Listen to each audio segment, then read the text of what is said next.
তোমার আর তোমার আল্লাহর মাঝে কোনো গোপন আমল আছে নাকি যেটা আল্লাহ ছাড়া কেউ জানে না?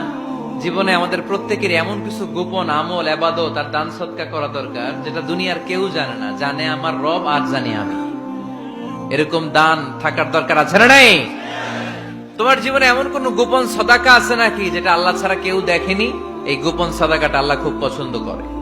এখানে মাদ্রাসা, আজকে আমার ভাই অমুক ভাই দিবেন 2 লক্ষ টাকা, বলেন মারহাবা। এটা উনি আল্লাহর জন্য দিতে পারে, মারহাবার জন্য দিতে পারে, ঠিক কিনা?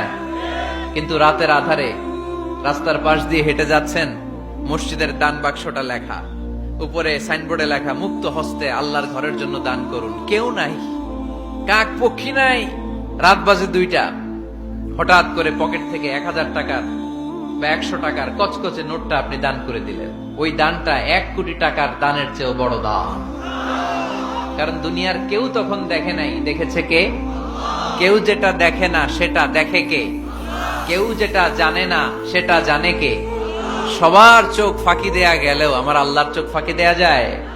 এজন্য দান করতে হবে একজনের খুশির জন্য। তিনি কে?